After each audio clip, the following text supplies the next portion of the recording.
নাবালিকাকে ধর্ষণের অভিযোগে গ্রেপ্তার পল্লীগ্রাম টিভি খ্যাত জনপ্রিয় ইউটিউবার শফিক। আবার বাড়া সেই শফিক, তুই যেমন একটা মেয়েকে বিয়ের প্রতিশ্রুতি দিয়ে ধর্ষণ করেছিস, ঠিক তেমনই আয় আজকে তোকে ভিডিওর মধ্যে করব। ধর্ষণ না কিন্তু রো রো রো।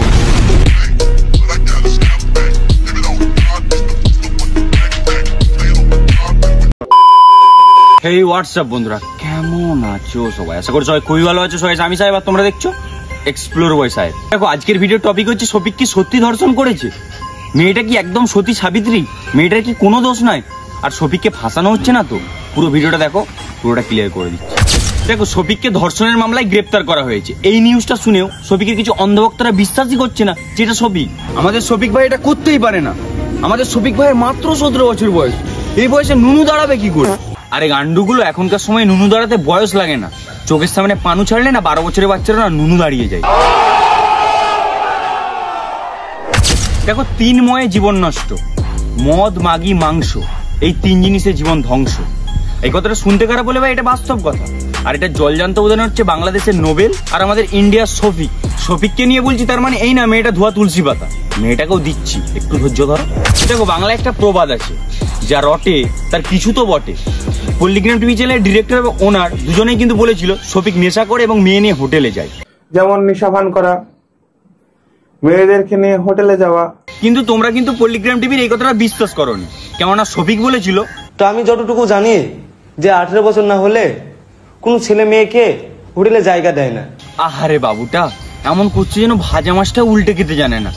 দেখবে শফিক কিছুদিন পরে জেল থেকে বেরিয়ে এসে বলবে, গাইস নিউজ চ্যানেল বলেছে আমি নাকি ধর্ষণ করেছি, কিন্তু আমি যতদূর জানি ছেলেদের 18 বছরের আগে নুনু দাঁড়ায় না।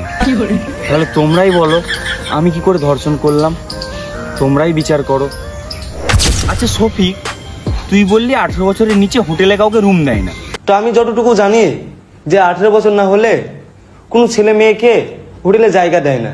তার জন্য কি হোটেল থেকে মেয়ে নিয়ে এসে শুয়ে থাকতিস? দেখ আমি বলছি না, কিন্তু তোর বউ নিজে বলেছে হোটেল থেকে মেয়ে নিয়ে এসেছে 3-4টে একসঙ্গে একই বেডরুমে শুয়ে থাকে। আচ্ছা মামনি, ওনাই হোটেল থেকে মেয়ে নিয়ে এসে শুয়ে থাকে মানলাম, তা তুমি জানলে কি করে? আমাকে তো বলে না যে শুয়ে আছে, আমি হঠাৎ করে চলে যাই, গিয়ে দেখি শুয়ে আছে। বলে বাবালে চতি চাবিত্রী। আয় তোর এবারে আসল চেহারাটা অডিয়েন্সের সামনে নিয়ে আসছি। ফোন করেই বলেছে বিয়ে করো। হ্যাঁ বিয়ের কথা বলেছে প্রথমে। বলছি বোন, তুই কি পাবলিককে বোকাচন্দ্র পেয়েছিস? তোকে ফোন করেই বিয়ের কথা বলে দিল। তোমাকে কিভাবে দেখলো তারপরে ফোনটা? আমাকে কিভাবে দেখলাম জানি না। ও তুই জানিস না, কিন্তু আমি জানি।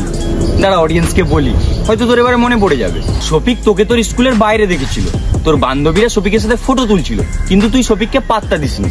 তার কিছুদিন পরেই শফিক তোর নাম্বার ম্যানেজ করে শফিক তোকে ফোন করে। কি এবারে মনে পড়েছে? মামনি, এই কথাগুলো শফিক যখন আমাকে বলছিল কলে, তখন তুই ওর পাশেই বসেছিলি। মনে পড়েছে এবারে? হ্যাঁ। আচ্ছা বোন, তুই শফিককে বিয়ে কেন করেছিলি? বলছে যে আমার আব্বু যদি রাজি না থাকে তাহলে আমি ভাড়া বাড়তে থাকবো তোমাকে নিয়ে, আমি কারো কথা শুনবো না, ভাড়া বাড়তে থাকবো, এটা বলেছিল বলে আমি বিয়ে করেছিলাম। আচ্ছা এই ব্যাপার, কিন্তু তুই তো নিজেই বলেছিস যে শফিক তোকে ব্ল্যাকমেল করে বিয়ে করেছে। তখন একটা ভিডিও হয়েছিল, হ্যাঁ ভিডিও করেছিল, কিন্তু সেই ভিডিওটা ও দেখে হঠাৎ পোস্ট করে দেয়, দিয়ে বলে যে তুমি যদি আমাকে বিয়ে না করো আরো ভিডিও পোস্ট করবো, তোমার লাইফ বরবাদ করে দিবো। আমি ওকে বিয়ে করতে বাধ্য হয়েছিলাম। হ্যাঁ ব্ল্যাকমেল করতো, দিয়ে আমি ওকে বিয়ে করতে বাধ্য হয়েছি। তুই তো নিজের মুখেই দুরকম কথা বলছিস, তাহলে এখন আমরা কি বুঝবো? এখন তো আমার মনে হচ্ছে যে শফিক তোকে ব্ল্যাকমেল করে বিয়ে করেনি, শফিককে ফাঁসিয়ে বিয়ে দেওয়া হয়েছে তোর সাথে। I am not sure, but এটা আমার মনে হচ্ছে। যেই বাড়ির মা কাস্তে নিয়ে চলে আসে ঝামেলা করতে, তারা আর কত ভালো হতে পারে। আর তোরা কেমন সেটা কেউ ফেস করুক আর নাই করুক, আমি কয়েক ঘন্টায় ভালো মতো ফেস করেছি। আন্টি নমস্কার, ক্যামেরার পেছন থেকে কিছু কথা মেয়েকে না শিখিয়ে দিলেও পারতেন। আপনি যে কথাগুলো শেখাচ্ছেন সেটা ভিডিওর মধ্যে সাউন্ড আসছে। দেখো একটা মেয়ের সংসার ভাঙার পিছনে বেশিরভাগ হাত কিন্তু তার মায়ের থাকে, কারণ মা যত বেশি চালাক মেয়ের তত দ্রুত তালাক।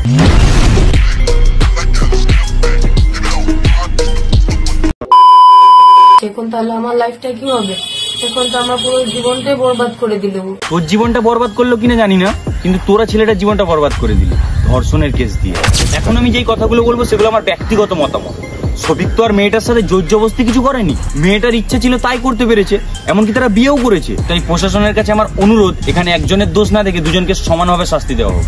আর শফিক কিন্তু বউ নিয়ে মেয়ের বাড়িতেই থাকতো, তার মানে মেয়ের বাড়ির কিন্তু ফুল সাপোর্ট ছিল। এই জিনিসটাতে যারা যারা ইনভলভ আছে সবাইকে আইনের আন্ডারে আনা হোক। সেলিব্রিটি জামাই কিরে গাল কানা রানা, খুব তো কিস্তি মেরেছিলিস, কি বলতো, অতি লোভে কাকি মরে। Would like to take notes while I take totes of the marijuana smoke. At last আমি এক্সপ্লোর বয় সাহেব একটা কথাই বলবো, মেয়ে হচ্ছে ফুলের মতো, যত্ন করে রাখো ঘরে। কি বললাম? মেয়ে হচ্ছে ফুলের মতো, যত্ন করে রাখো ঘরে। আর এমন বাড়িতে ছেলে মেয়ের বিয়ে দিও না যারা টাকার জন্য মরে।